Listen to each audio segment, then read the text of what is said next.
Hansarupa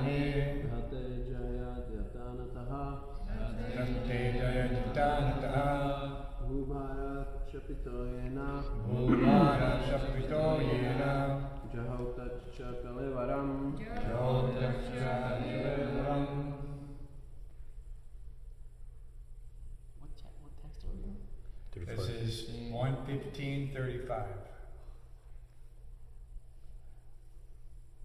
Could do Bhakti Sal.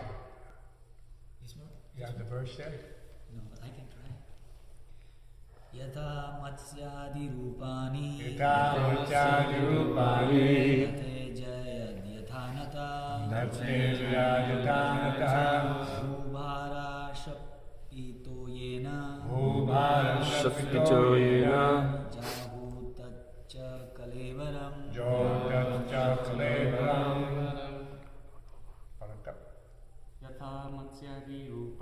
Yatha matsyadi rupani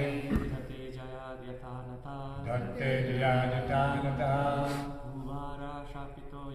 Bhubhara shapito yena Jahutacha kalevaram Ladies. Yatha matsyadi rupani Dhate Yatanata Bhubhara shapito yena Jyotacha kalevaram Rajai Radhe Yata as much as Matsyadi incarnation as a fish, etc. Rupani forms. Dhate eternally accepts. Jayat apparently relinquishes. Yata exactly like. Nata magician. Bhubhara burden of the world. Sapita relieved. Yena by which. Jaho let go. Tat that. Cha also. Kalevaram body. Translation and purport by His Divine Grace A.C. Bhaktivedanta Swami Prabhupada. The Supreme Lord relinquished the body which He manifested to diminish the burden of the earth. Just like a magician, He relinquishes one body to accept different ones, like the fish incarnation and others. Please repeat. The Supreme Lord relinquished the body, which He manifested to diminish the burden of the earth. Just like a magician, He relinquishes one body to accept different ones. Like the fish incarnation and others. Purport. The Supreme Personality of Godhead is neither impersonal nor formless, but His body is not different from Him, and therefore He is known as the embodiment of eternity, knowledge, and bliss. In the Brihad Vaishnava Tantra, it is clearly mentioned that anyone who considers the form of Lord Krishna to be made of material energy must be ostracized by all means. And if by chance the face of such an individual, infidel, is seen, one must clean himself by jumping in the river with his clothing. The Lord is described as Amrita, or deathless, because He has no material body. Under the circumstances, the Lord's dying or quitting His body is like the jugglery of a magician. The magician shows his tricks, that he is cut to pieces, burned to ashes, or made unconscious by hypnotic influences. But all are false shows only.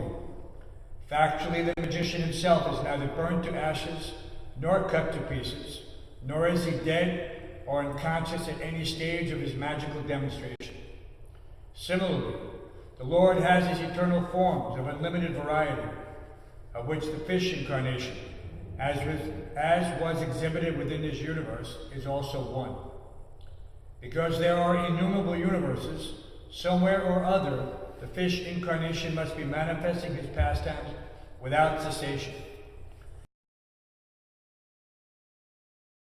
Not the word ditva, excepted for the occasion, is used. The idea is that the Lord does not create the fish incarnation. He eternally has such a form, and the appearance and disappearance of such an incarnation serves particular purposes.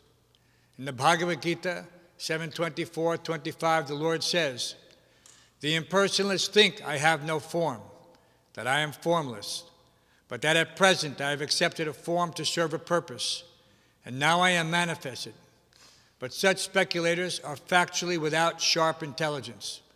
Though they may be good scholars in the Vedic literatures, they are practically ignorant of my inconceivable energies and my eternal forms of personality.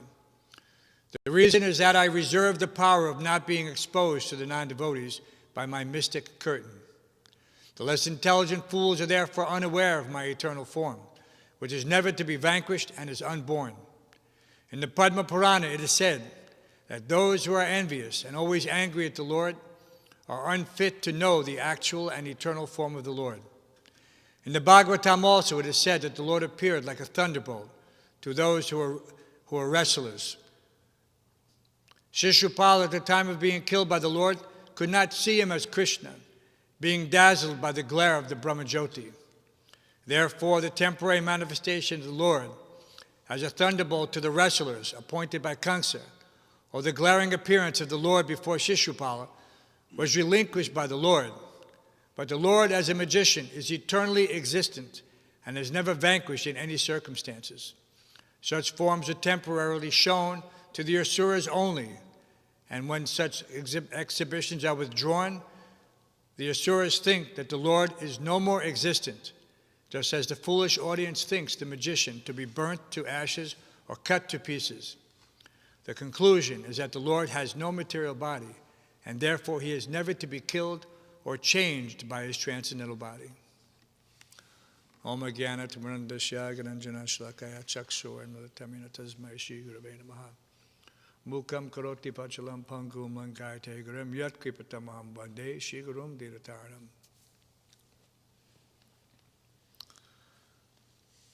Translation again. The Supreme Lord relinquished the body which he manifested to diminish the burden of the earth.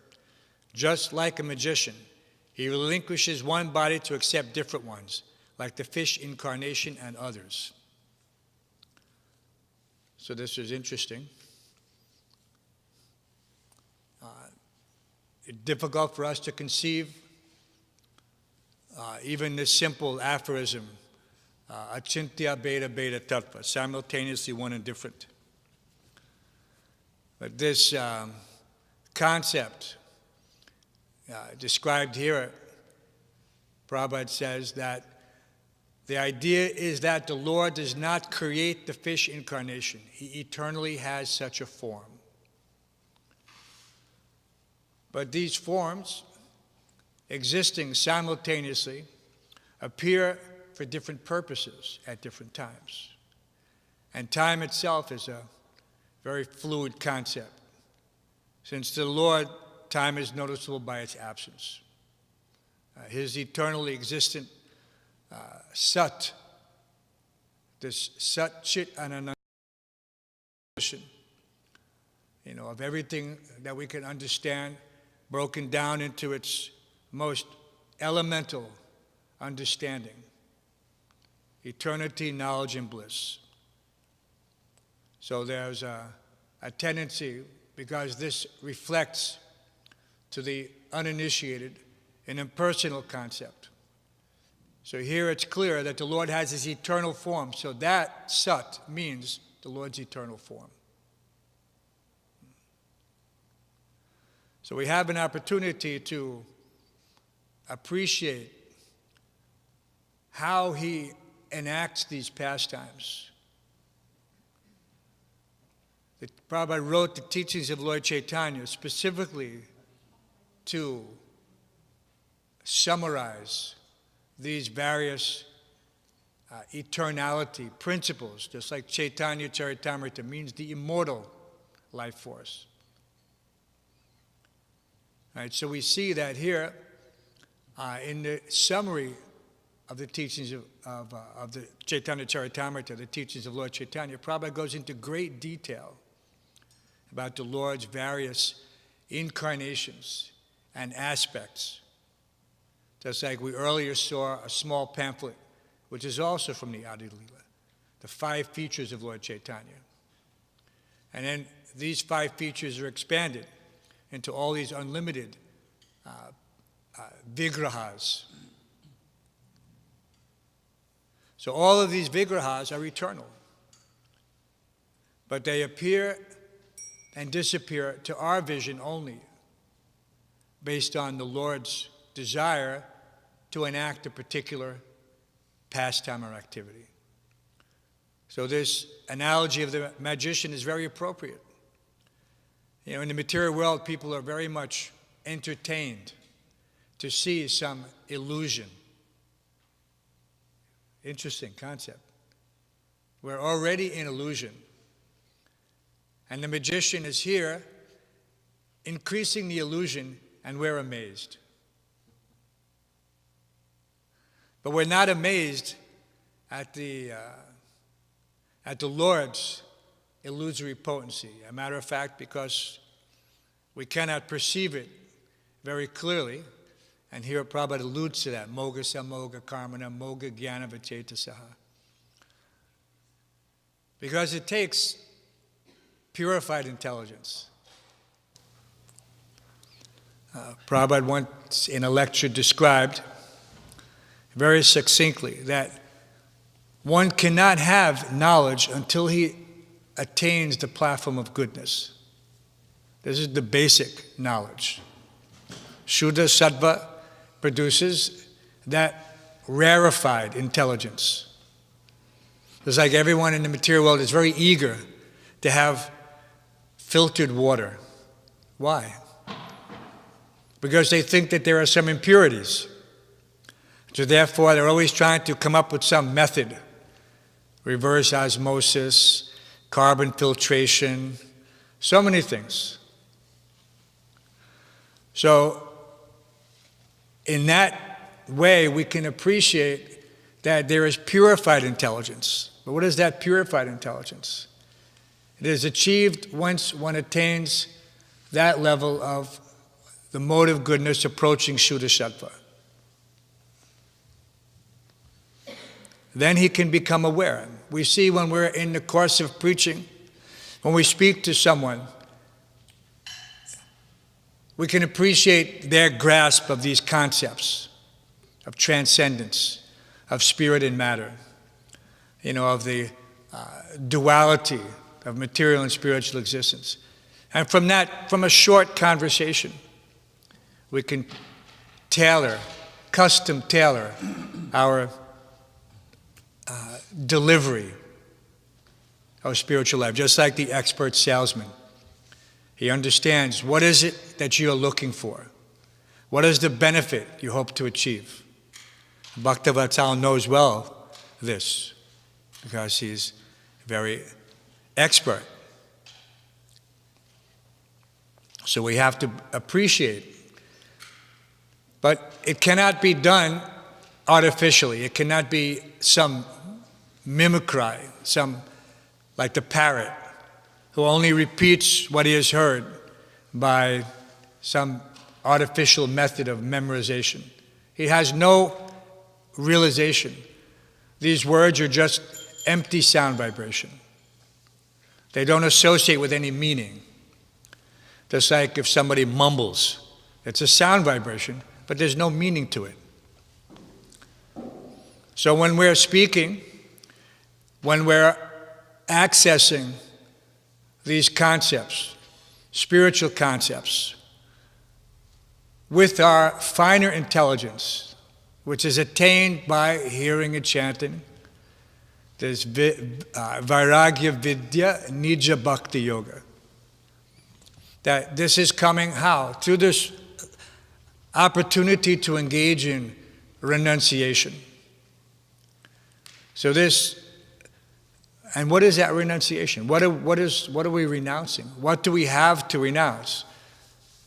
We see that the 6 opulents the Supreme Lord possesses: wealth, strength, beauty, fame, knowledge, and renunciation. But how is renunciation and opulence?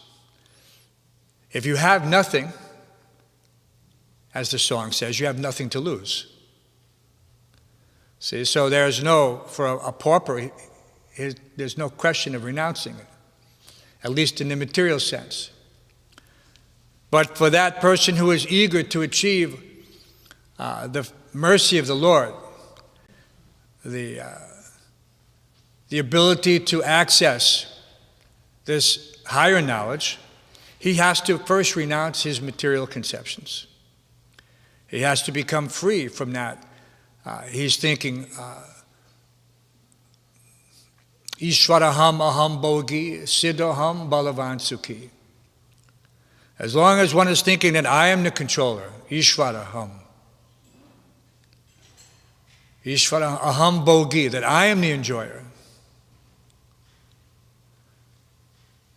Ishvaraham aham bogi. What's that? Balavan. Ishvaraham aham bogi.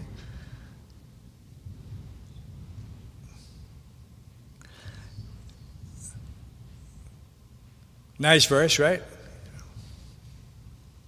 In any case, basically it means I am perfect, powerful, and happy. Ishvaraham aham bogi. So there's, and I have killed all my enemies, and I will kill more. But the enemies we want to kill are those enemies that impede our spiritual life, and those enemies are lust, envy, greed. So those things have to be conquered. And then one approaches the platform of the mode of goodness. And from that platform, one can access knowledge. So that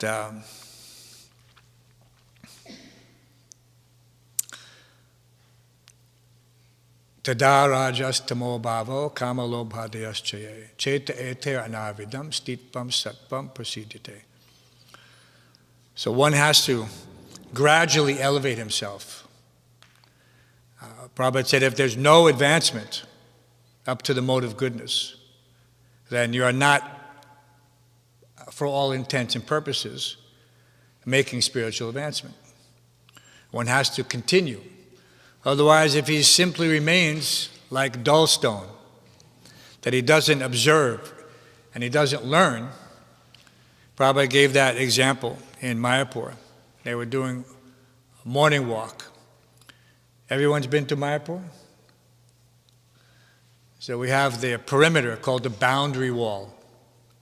The boundary wall are all small rooms. So those rooms were built originally for the workers, the weavers, the shuttle handloom industry. And so there was an attempt to try to cultivate this self-sufficiency.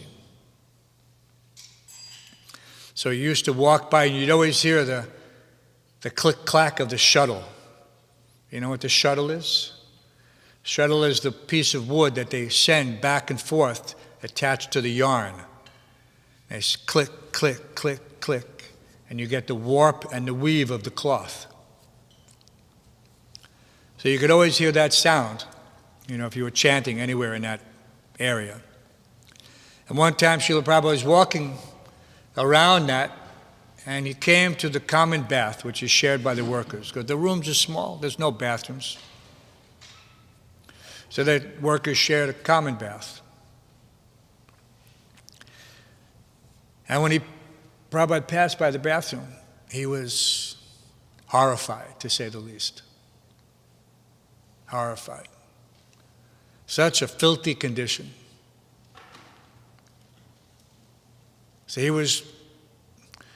he didn't say much at that point, but it was evident from his demeanor that he was disgusted.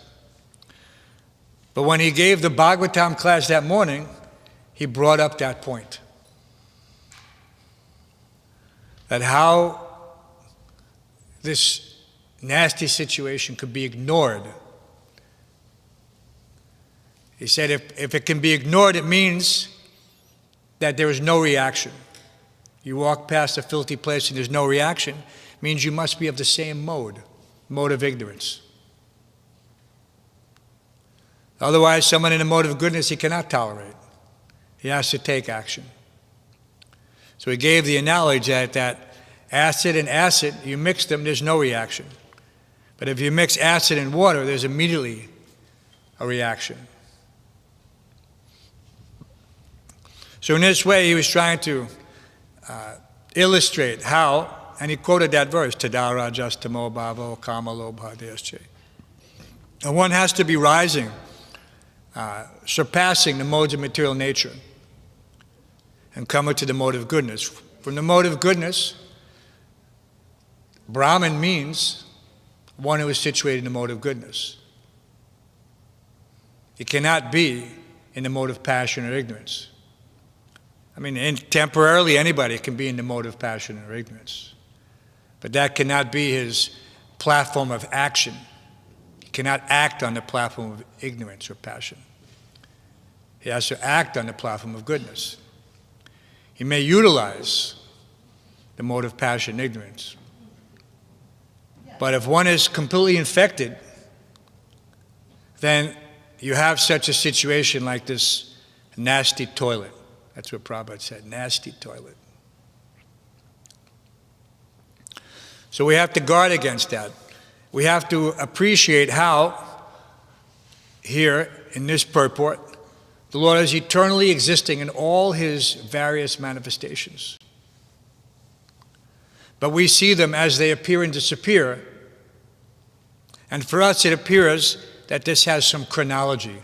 This was in the past. This was in the future. Kalki comes in 427,000 years. But Kalki is already existing. He's eternally existing. But he'll appear here in 427,000 years. In this particular universe. In this particular yuga. Right? But somewhere and now, one time one devotee was, everyone is aware of the chronology that Satya, Treta, Dwapar, and Kali. Right? So which age do the dinosaurs come in? Satya Yuga? So karmis think it's in the past. So where are the dinosaurs from? The end of Kali Yuga. End of Kali Yuga. But we look at this chronologically and they say, oh no, this is the Pliocene. This is millions of years ago. Yes, it was millions of years ago in the previous Kali Yuga. But somehow we're thinking evolution. This is the trick of Maya. Because they have no ability. It's very difficult. Arjuna could also not do that. He could not behold the universal form without being disturbed. So what to speak of Arjuna? Who are we to try to conceive of such things?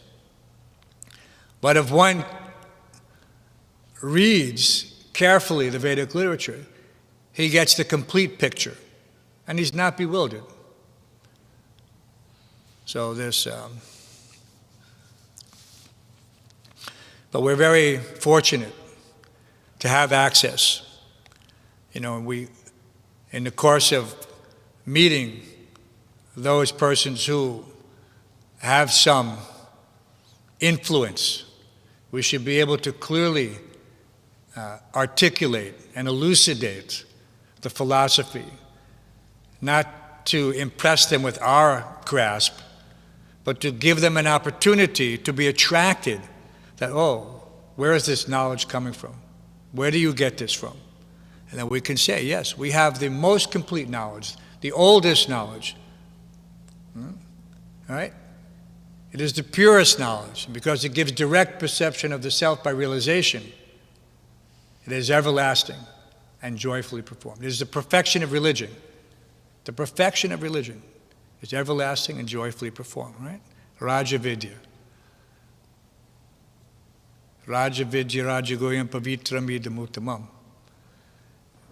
The Sanskrit's not important when you're preaching, but the ability to present the philosophy in such a way that it's clear that there's something sublime.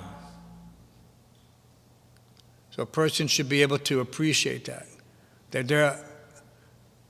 So we're happy to give them these books. Prabhupada said, what can your 3 minutes of speaking do? But just give the person the book. He'll be eternally benefited. Just like Mother Divyangi went to a nice program at Borough Hall that time, right? You brought some books. You went to that breakfast at that time. Next time we go to Borough Hall, we should bring a set of books to give to the borough president and ask him to put them in the library and make sure that they're there. He's a nice fellow. He came to our Janmashtami festival, Mr. Eric Adams. So we want to make sure that such persons have a very favorable disposition towards Krishna consciousness. We're not trying to impress them just for our sake. But if they're favorable, then they'll present us to others in a favorable light. So this is the important aspect of preaching. Not for personal aggrandizement, that someone thinks, oh, I should speak nicely and get some name and fame. This is not the preacher's desire. He simply wants to be the messenger. Yes. So we're back to illusion. The magician, he has these very nice tricks. Everyone's seen. They saw a person in half. All right? And they separate the box. Very interesting, right? How they do these things. And this is nothing. Just imagine how easily we're bewildered by these simple acts of what they call sleight of hand.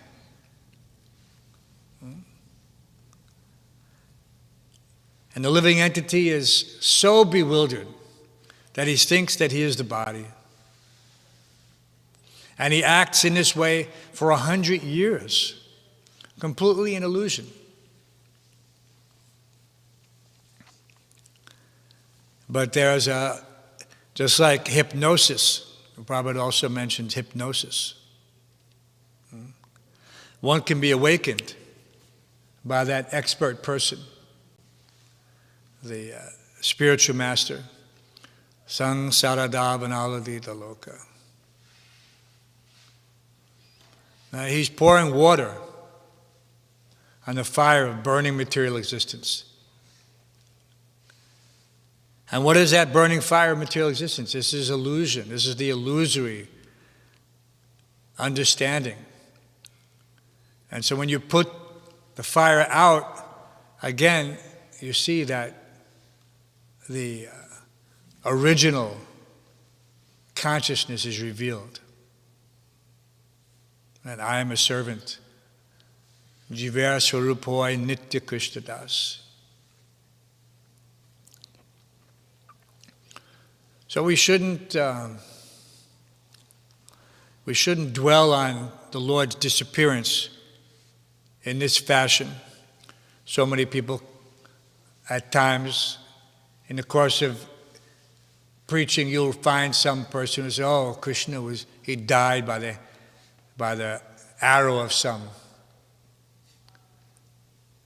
low caste personality."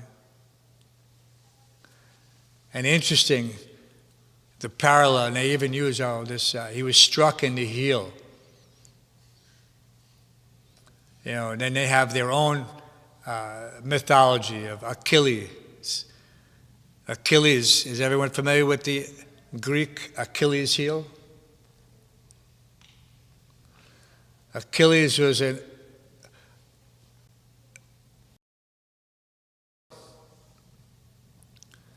but his mother had a benediction. And she had access to this magical pool of water. And if she could dip the child in the water, he would become invincible, almost immortal, could not be killed. But when she dipped him in the water, she held him by his heel. So the heel was not immersed. So at a certain point, it became known to his enemies. And so he was defeated by being shot with an arrow in the heel. And he died. So they want to say that, oh, this is Krishna. But what came first? The Vedas came first. And we see that many so-called parables have their evolution from the Vedic scriptures. So it's interesting, but that's just Krishna's mystic potency. Just like the disappearance of the Pandavas, through the destroyed by their own methods, because no one could kill the Pandavas. They had to kill themselves. Right? Otherwise, how could they be removed? So the Lord was able to put them all in illusion. And then they took up what? Without arms, simply battling each other with the seagrass on the shore. So these things are, again, that's why the Mahabharata is essentially for those who are less intelligent class. Because they're stories that attract the mind, but yet, if you want to understand fully what is the purport, you must go to the Srimad Bhagavatam. Otherwise, you see what happens. They take the stories from the Mahabharata and they turn them into Greek mythology.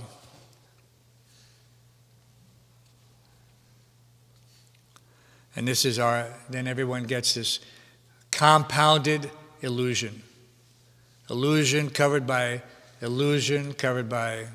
deception. So we're so very fortunate to have the original. You know, when people go to court, they study case history to establish some precedent in order to argue before the judge that this has already been successfully argued. There is no need to, again, entertain this issue. So it was previously decided, this is the precedent, therefore that should stand and there's no more need for discussion. So the precedent, if one studies these Vedas, he understands everything clearly. There's nothing that anyone can do or say to dissuade him. This is the platform of those who are elevating themselves through the process of bhakti. Firm faith. So till one develops firm faith, then he can be swayed. Someone may present an argument which creates doubt in his mind because he's not firmly fixed. So therefore we read carefully, we listen carefully, and we practice carefully, because all three together, this is pratyaksha bhagamam dharmyam, practical realization. All right, jnanam vijnanam sahitam, how do the Brahmins work? Samodamo tapasocham santir ajavam evacha jnanam vigyanam saitam brahma karma subhavajam. That through all these things, jnanam vigyanam, just being clean, there are so many people who are clean. There are so many people who are honest. And there's so many people who are wise, knowledgeable. But without practically applying this knowledge, then there's no wisdom. And practically applying this knowledge means bhakti yoga, vairagya vidya nija bhakti yoga.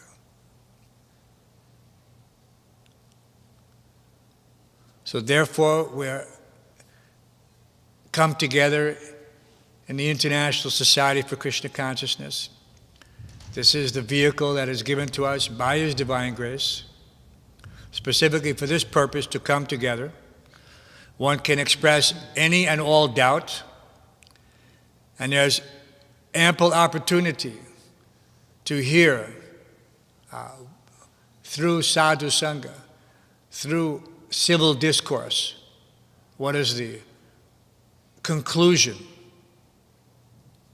What is the conclusion? Vedanta means end of knowledge.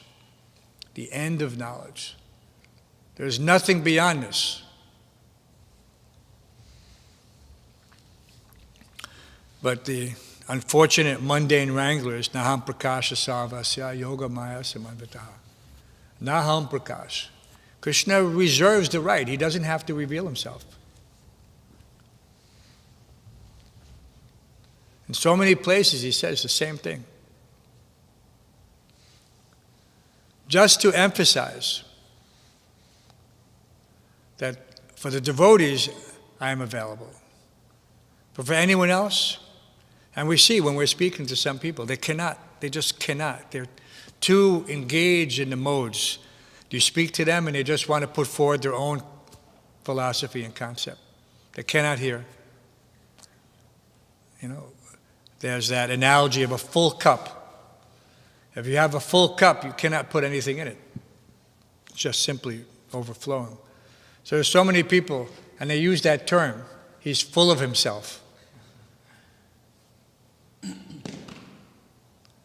So a person who's full of himself, what can you tell him? He thinks he's complete. In India, what do they say? I know Krishna. I am knowing Krishna. Right? Very common. Prabhupada used to tell us also like that. I am knowing Krishna. And we defer very humbly. Yes, that's very nice, my dear sir. And because you know him, therefore you should make your home very special by taking this Bhagavatam set. Because you know Krishna, you can appreciate him. We're just low-born deliverers of the message. So we have in India we used to do life membership. And I was telling the devotees yesterday, ISKCON was always known to have cutting-edge preaching. And cutting edge in the late 70s was something called a Fairchild projector. It looked like a briefcase. It was in a briefcase. You could carry it around. And when you open it up, a screen pops up. And it has a cassette, proprietary cassette. And it was a rear projection device. You put in the cassette and you could watch all the Hare Krishna film, the world of Hare Krishna. There was a few at that time, still. Very nicely done by Yadobar and Mother Vishaka. And this was the vehicle, and then we would just sit back and let the prospective life member watch all about the Hare Krishnas. And then we would explain that you can visit all these places because they showed all the temples. You just have to subscribe. Pay your one-time fee. So it was very interesting. It was a learning experience for us and them to do it. And now we should be thinking also, we should be racking our brains how to bring this into every home. How do we present this? Just like there was that one devotee, and we were reading in Dandavats. He was going and he was installing so many sets of Bhagavatam.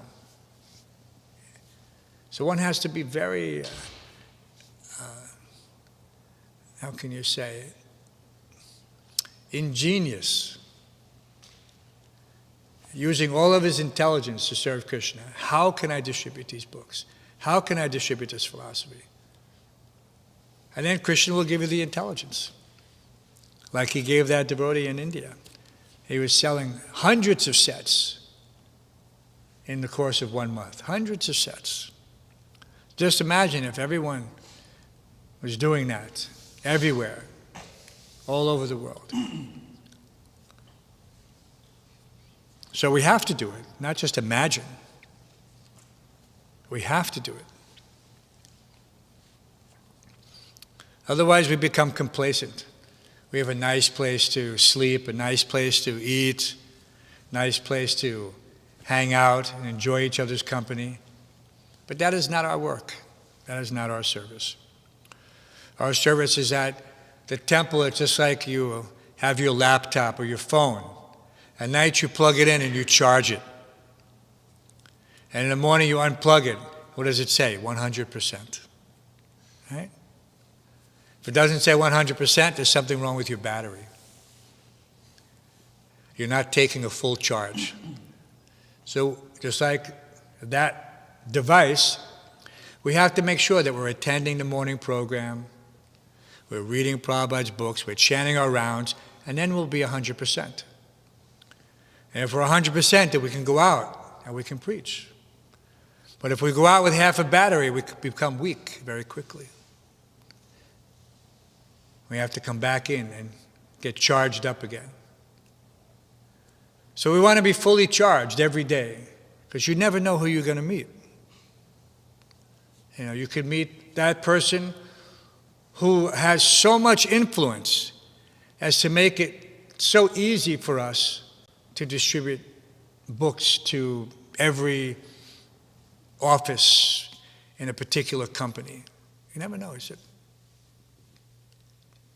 So we should always have high expectations in that regard. That if I just do the right thing, nimitta macham bhava savyasacham, then Krishna will use me as an instrument. And that's what I'm here for. I'm here to be used by Krishna. I have no qualification. But Krishna told Arjuna, just become an instrument. Instrument doesn't have to worry about so many different things. Krishna wants to use me as a hammer, let him use me as a hammer. If he wants to use me as a drill, use me as a drill. If he wants to use me as a scalpel for very fine work, he can use me as a scalpel. So we have opportunity to serve Krishna in a variety of ways, according to his desire. But we have to be ready. Prabhupada said, don't try to see Krishna. Just work in such a way that he will see you, or he will call you. He said this many times. He said, you cannot demand that a big person, that he used the example of Indira Gandhi, who's no longer with us. You cannot say, Indira Gandhi, come to me, come see me. No. But you can work in such a way that she will call you. So that is our, Prabhupada said like that. You should work in such a way that Krishna will call you. So read the verse again. Supreme Lord relinquished the body which he manifested to diminish the burden of the earth. Just like a magician, he relinquishes one body to accept different ones, like the fish incarnation and others. Any questions? Abdul. Speak loudly so everyone can hear. Krishna has Well, loud. he has the tusk, right? No. Oh, the fish, yes, it has one. Apparently, it's a tusk, yes. Very mystic fish. Not a fish you find in the material realm. Right? If you never saw the picture of Matsya, it has a tusk. They have a fish like that. It's called a narwhal. A narwhal. You've seen narwhal? Yeah, but I'm talking fish. You said fish. The Matsya is a big fish. So there is a fish with a tusk called a narwhal. Narwhal. Narwhal. Has a big tits. What do they call it in Ukrainian? No, it's not a unicorn. That's a mythical thing. There's a fish. What, huh? Narwhal? The Mataji confirmed. In Russian, it's also narwhal. So there's, so the Lord can take any mystic form whatsoever. Who can imagine that there's a fish with a tusk? But it exists. Yes. You mentioned about, when you said about modes of passion and ignorance, you mentioned that being in these modes and utilizing these modes. So what is the difference, and can you give some examples? What does it mean to utilize the modes of passion and ignorance? Well, if you know, I mean, what is the mode of passion? You know, it's the ability, usually we ascribe like the three modes have their counterparts, like Brahma, Vishnu, and Shiva. So we see that creation is a reflection of passion. So one can harness the mode of passion in order to initiate, create. But if he wants to maintain, then he needs to exercise the mode of goodness. And then similarly, if one wants to serve the Lord in some form, just like at a certain point, like when we came to this building, we had to do a lot of demolition. That's the mode of passion or ignorance in one sense. You're taking something apart. That's not maintenance. It's not passion. So it must be ignorance, because you're taking something apart. You're destroying it. But you're destroying it for a higher purpose. So you're just using that mode and the tools associated with that mode. Just like a hammer. A hammer may not seem to be in any particular mode. I can use a hammer in the mode of passion, can use a hammer in the mode of ignorance. Is it possible to use the hammer in the mode of goodness? Yes. I build a temple for Krishna. But that's passion. Like that's creation, right? Well, it's also goodness, because temple is not material in one sense. So it's actually Shuddha Sattva. If it's being by the agency of the spiritual master who gives such an order, let there be a temple. So that whole endeavor then is above the modes of material nature. And anything used in it is also above those modes. But it may appear that it's in the mode of passion or ignorance or material goodness. But it's actually transcendental. Just like what's the analogy we have of the person who is situated above the modes of material nature? He appears to be in them, like the drop of water on the lotus leaf. And the lotus itself has its roots in the water, but yet it is above the water. So it has its origin somewhere in the material pool, but it can rise above it. So many analogies like that. The Hansa, the Paramahansa. Why is the swan used as the analogy for a saintly person? Because the swan can extract pure water from muddy water. He can separate milk from water. So this is the quality of a swan. He can separate clear water from muddy water and milk from water. So even though he's coming in contact with the muddy water, he's not affected by it because he can distill the clear water from it. But he's in contact with it. He's in it, but yet he's not in it.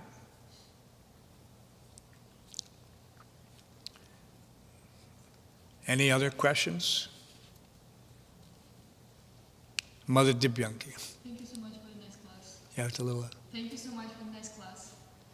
So, how to understand that, what is the balance when we have to be submissive to the orders of our spiritual masters or to our authorities, but still work with intelligence? Because sometimes it seems like devotees turn off the intelligence. They just work like, okay, I've been told to do this, I'm doing this. What is the balance?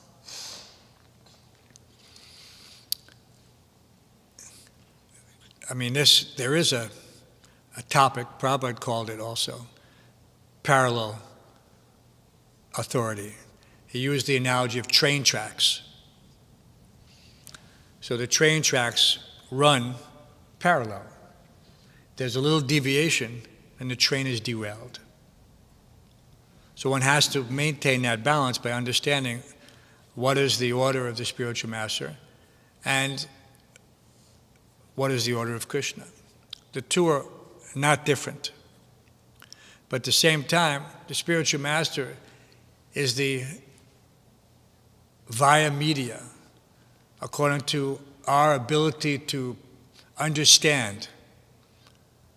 So he is addressing by time and circumstance. The specific quality of the spiritual master in the nectar of devotion is given as to impart to the disciple transcendental knowledge according to his ability to understand.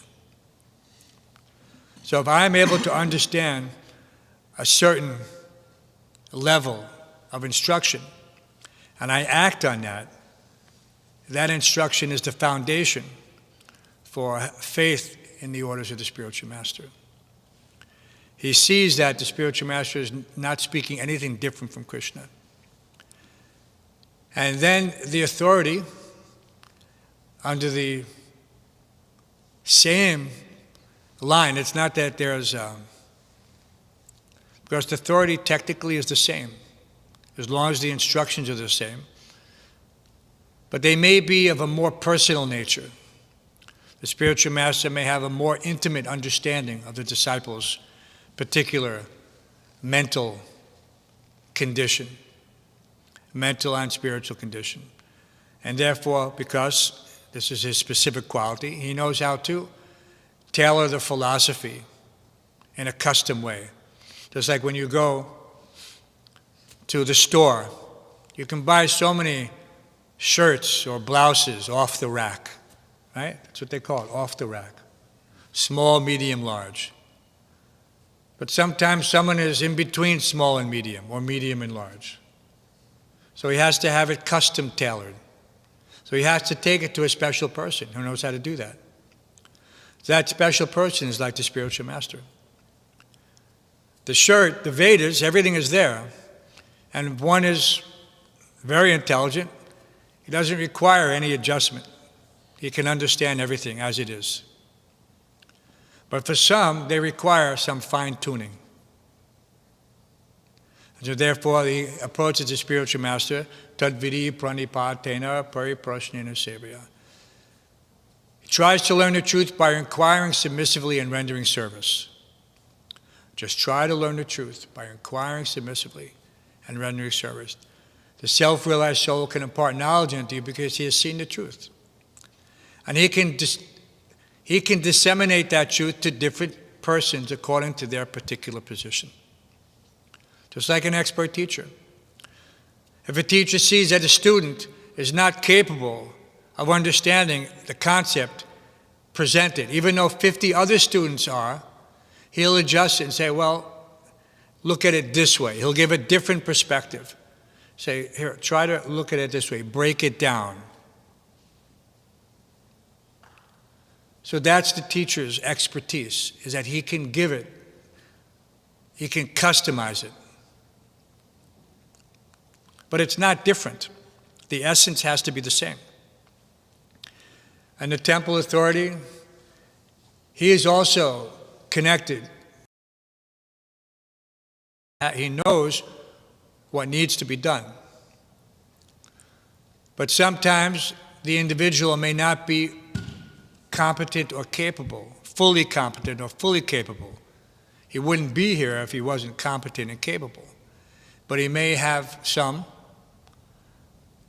need for customization. And therefore, he can turn to the spiritual master and ask for some guidance. And typically, we see that Prabhupada always gave, he said, and there's many instructions, that the pujaris work under the guidance of the temple president. A very specific instruction that he had to give because there was some concern. People were always coming to Prabhupada and asking. And he told them, no, you work under the guidance of the temple president.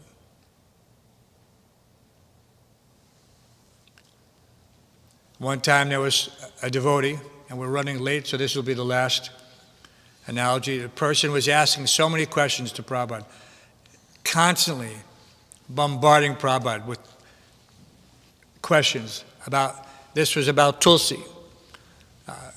How should we pinch her? How should we cut her? How should we prune her? How should we treat her? How should we do this? How should we do that? On and on and on and on. So Prabhupada was very patiently explaining. But he got a little bit fed up with this particular individual. And so he said at the end, and if you don't know, he said, use your common sense. It's very clear instruction. Use your common sense. And if you don't have any, ask someone who does.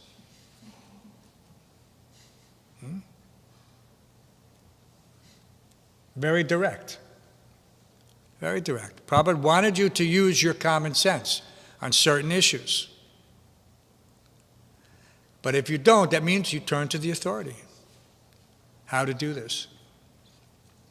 If you're constantly bothering the spiritual master with insignificant things, and you don't understand how to relate properly to the spiritual master. He's not there to protect you from the temple president.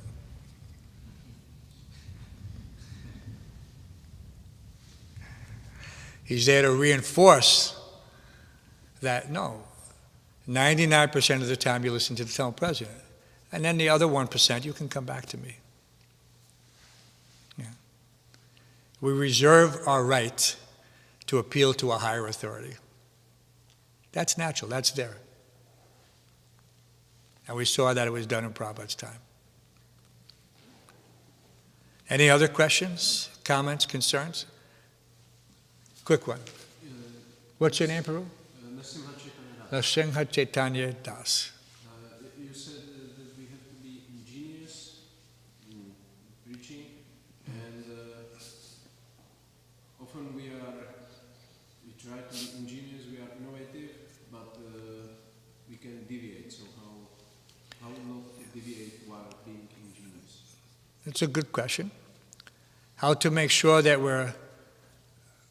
we're not speculating or deviating, but that we're using the intelligence that Krishna gave us, and that usually has some reflection in what we called historical precept. It means it expands on an existing concept.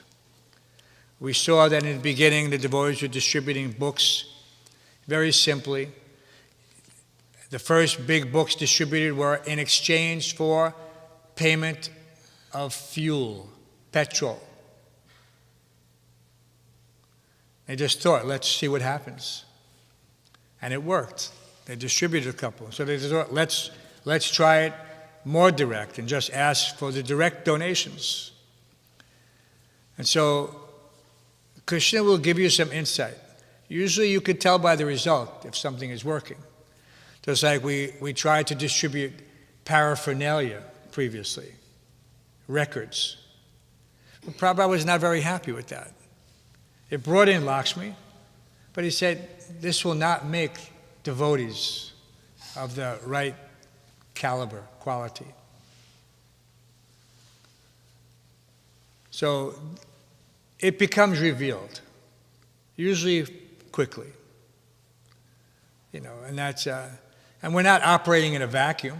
If you do something, your God brothers next to you will say, well, that's a great idea, or that's not a very good idea. Unless you're completely independent, which is not a good thing in any case. Any other quick questions? Okay, then. All glories to Srimad Bhagavatam. All glories to all the devotees of the Lord. All glories to Srila Prabhupada. Grantaraj Srimad Bhagavatam ki.